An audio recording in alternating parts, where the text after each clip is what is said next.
Estamos em dezembro de 2012,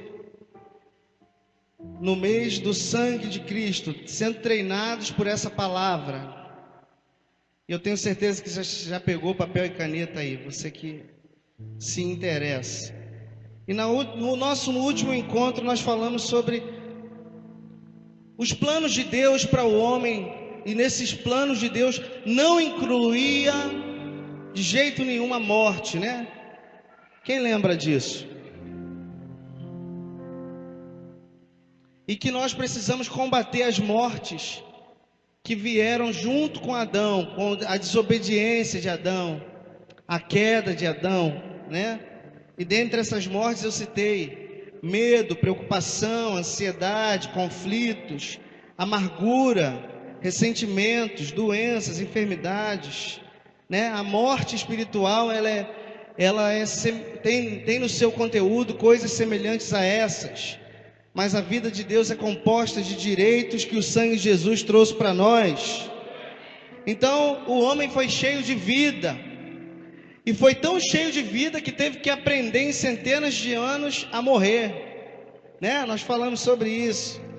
E através do sangue de Jesus nós estamos aprendendo de novo a viver, né? A nossa expectativa de vida mudou. Amém? Se era de 70, foi agora para mais de 100. Pelo menos a minha, não sei a tua, né? E nós dissemos também no nosso último encontro, finalizamos o último encontro dizendo que o diabo tem medo do sangue de Jesus em nós. E hoje eu começo dizendo que o diabo tem medo do sangue de Jesus. Amém? Vamos conferir aí, Colossenses, capítulo 2, versículo 15.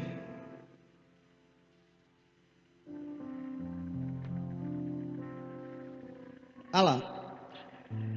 Colossenses 2,15 diz que, tendo despojado os principados e potestades, os exibiu publicamente e deles triunfou na mesma cruz. Diga assim: o sangue foi a vergonha do diabo. Agora Colossenses 1:20.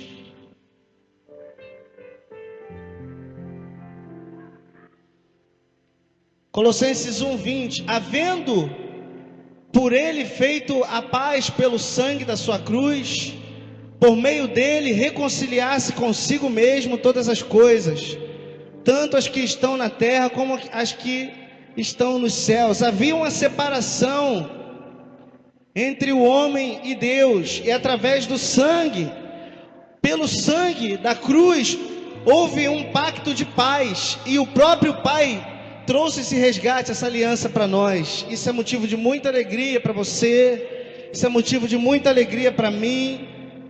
Satanás tem medo do sangue de Jesus derramado na cruz, pois foi por esse sangue que ele foi e ele é derrotado. Quer ver uma coisa? Vamos visualizar isso. Jesus, carne, homem, corpo inteiro. O diabo fez um plano e começou através desse plano tentar matar Jesus. Não é isso, gente? E aí quando ele consegue pegar Jesus, 39 chibatadas foram no corpo de Jesus para ensanguentar tudo. Então já começa, o diabo aí ainda não está entendendo, porque aquele lugar de sacrifício, ali onde pessoas eram castigadas, pessoas eram massacradas através daqueles chicotes, daqueles cravos, ali naquele lugar já começou a acontecer um plano de pacto,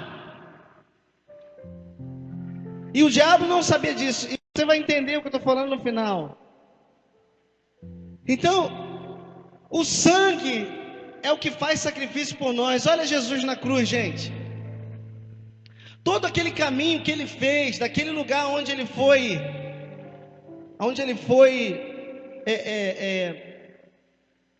chicoteado, mas é outra palavra que eu queria usar. Açoitado, obrigado. Naquele lugar que ele foi açoitado, já começou ali o pacto de paz.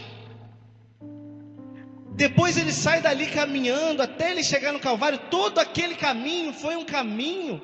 Aquele caminho foi o caminho que preparou a nossa chegada ao céu. E todo esse caminho onde o sangue foi derramado é o caminho onde nós estamos trilhando a nossa vida para a vida eterna. Aqui foi sangue na cabeça, depois aqueles espinhos. Diz os historiadores, eu não sei, que eu nunca vi, que aqueles espinhos tinham no mínimo 4 centímetros, no mínimo. Gente, imagina aquilo entrando de cabeça dentro, aquele troço entrando de testa dentro. Depois os cravos nas mãos, nos pés, aquela lança entrando no seu lado. Tudo isso trouxe justificação para nós. Tudo isso tirou a condenação de nós. Se Ele tirou a condenação de nós, quem somos nós para condenarmos a nós mesmos? Êxodo capítulo 30. Eu quero ler um texto com você aí. Vê aí. Êxodo 30, versículo 9.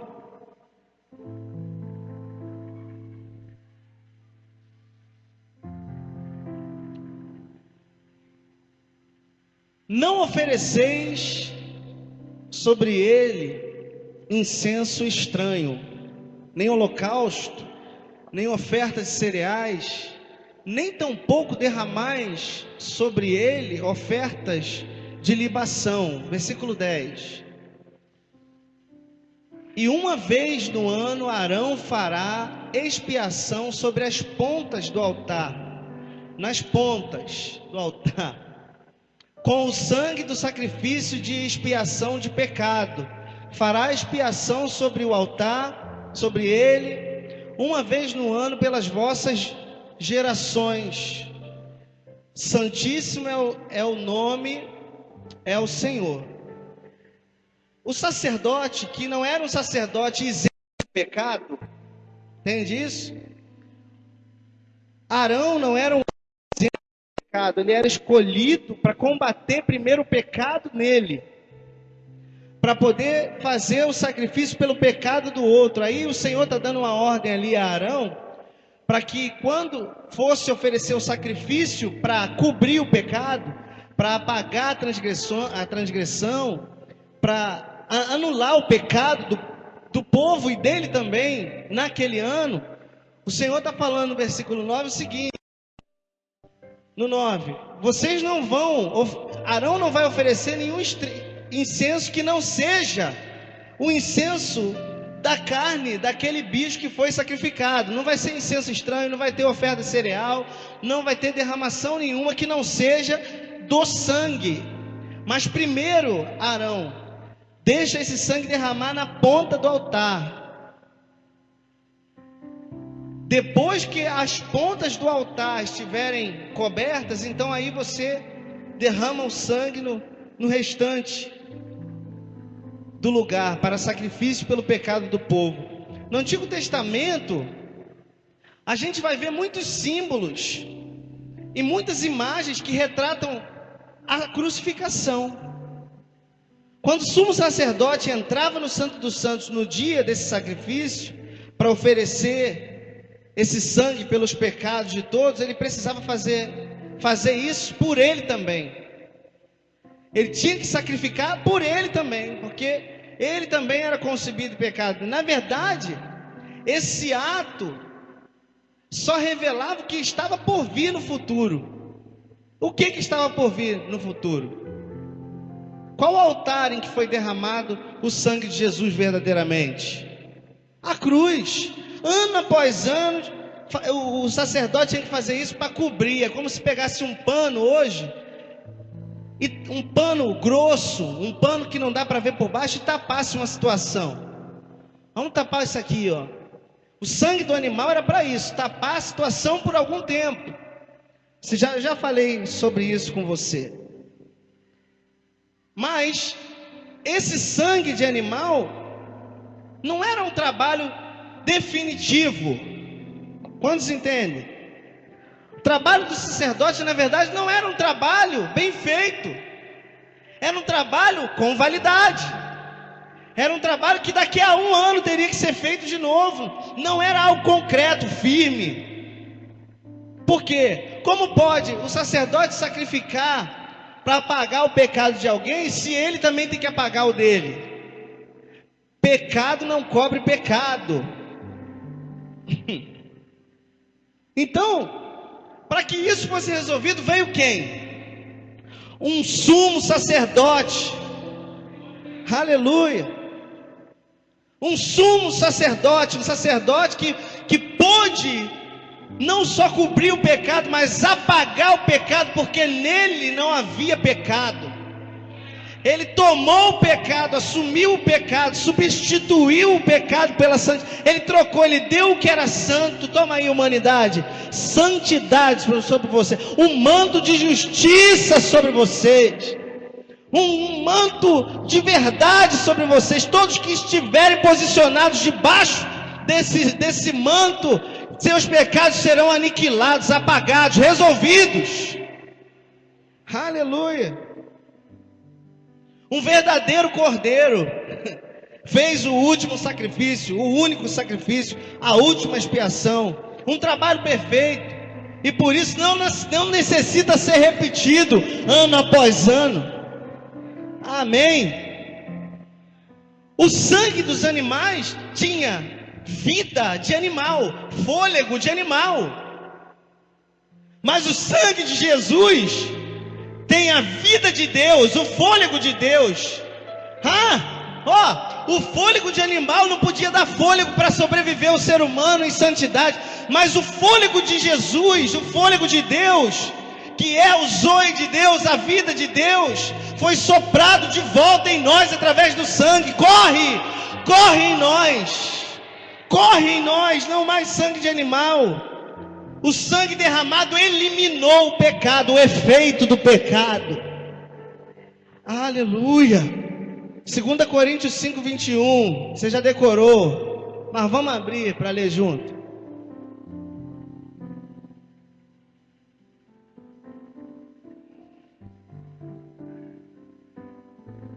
Olha lá, vamos junto? Aquele que não conheceu o quê? O pecado, Deus o fez pecado por nós, para que nele fôssemos feitos justiça de Deus. Diga assim comigo: o manto de justiça está sobre mim. E o manto de justiça é o sangue de Jesus. Amém. Aleluia. A cruz de Jesus foi o altar pelo qual foi feito o sacrifício por nós. Repara bem, além de ter sangue nas pontas, tinha sangue nela inteira aspergido. O Antigo Testamento mostrava que isso ia acontecer. Olha só, Êxodo 29, 12. Vamos comparar o Antigo Testamento profetizando o novo pacto. Êxodo 29, 12. Depois tomarás do sangue do novilho e com o dedo porás sobre as pontas do altar, e todo o sangue será derramado no restante do altar.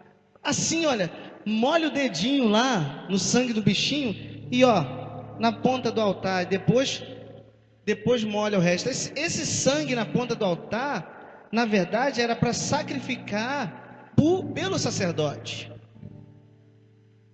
Jesus não precisou molhar a ponta da cruz para se salvar. Toda a cruz foi coberta por ele. Todo o altar foi coberto por ele. Precisava ser assim, gente. Pois levando os nossos pecados, ele fez sacrifício e apagou os nossos pecados. Pecado gera morte. Prática de pecado gera morte. Mas a vida vence a morte. Todo antônimo vence o seu oposto. A luz vence a escuridão. O sorriso vence o choro. A paz vence a guerra. Nós temos como sair de situações usando o contrário delas. Então a vida venceu a morte. Aleluia. E o sangue venceu o pecado. Quantos creem nisso? Diga aleluia. Versículo 16 de Êxodo 29. Conferir. Mais um pouquinho. E imolarás o carneiro, e tomando o seu sangue, aspergirás sobre o altar e ao redor, ou seja, em volta de tudo. O sangue em volta de tudo estava, a pessoa coberta, em volta, protegida, guardada, coberta realmente. Ok?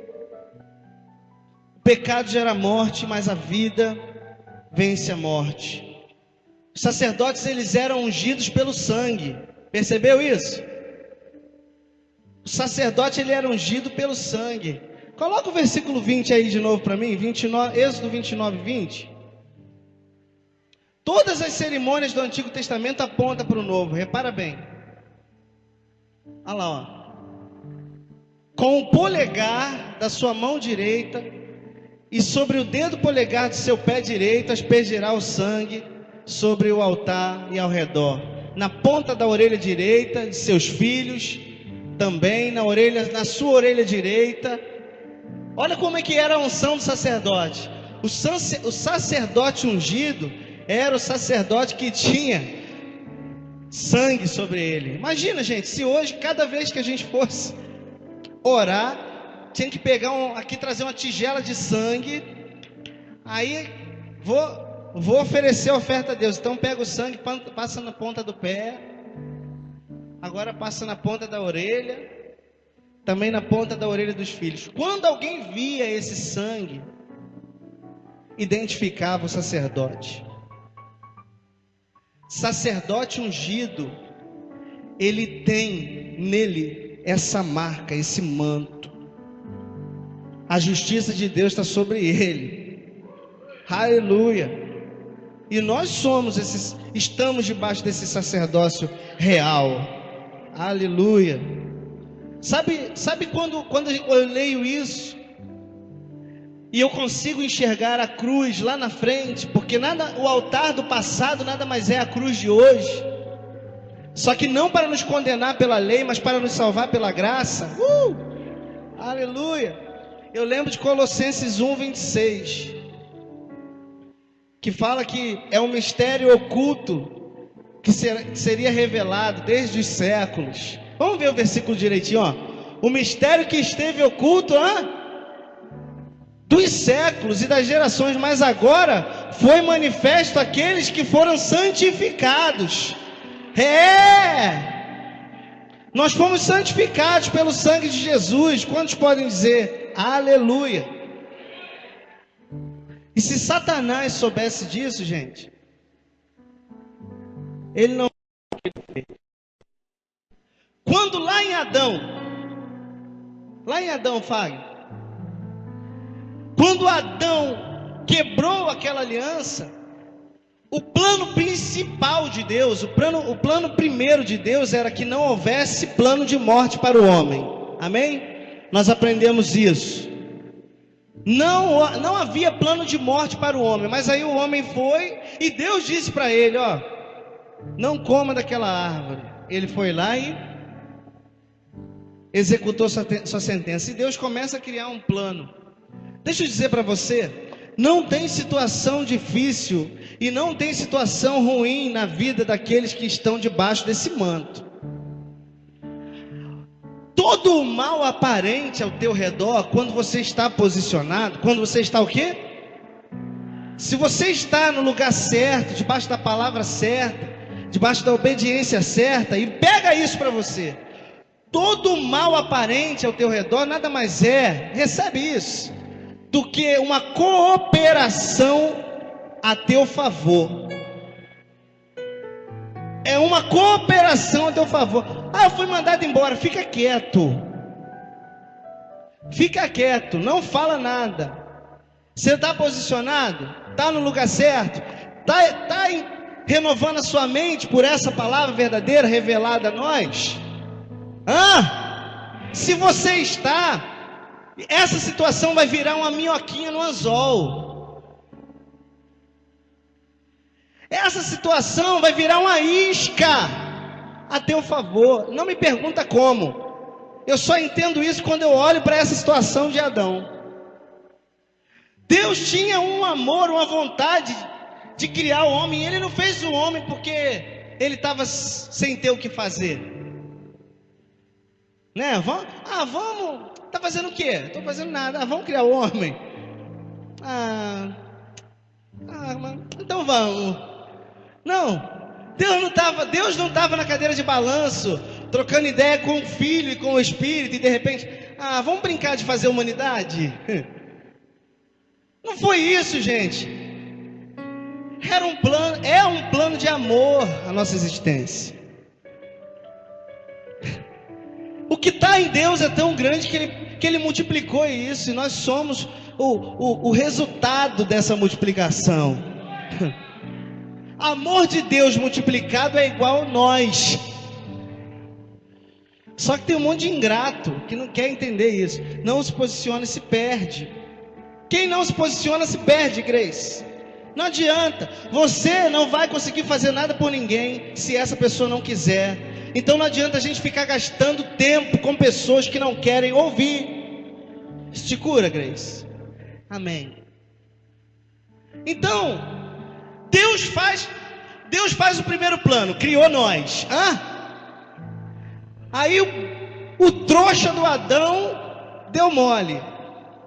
Aí Deus faz um novo plano, que se cumpriu lá na cruz, Arthur.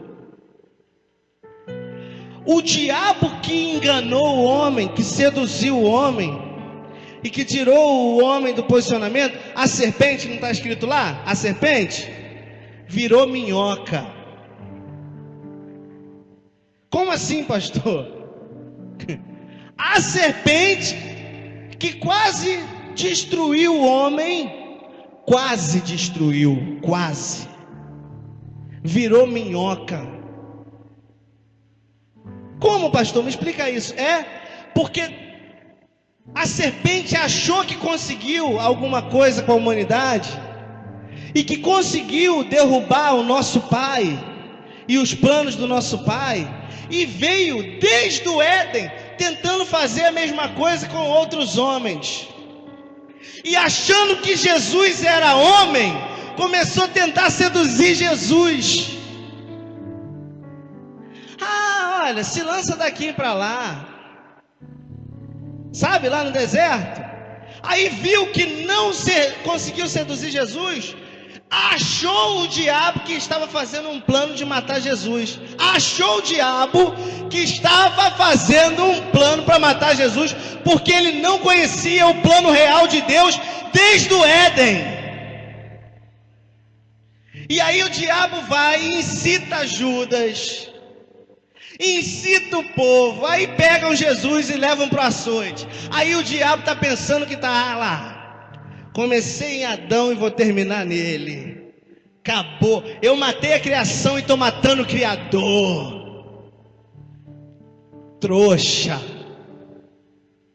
A serpente virou minhoca. Aí, e quando Jesus sai do açoite, é arrastado para ser julgado. Aí o diabo está pensando: comecei em Adão e vou terminar. Comecei na criatura e vou terminar no Criador. Trouxa. Tudo isso era plano de Deus para a remissão de Adão e para a condenação da serpente.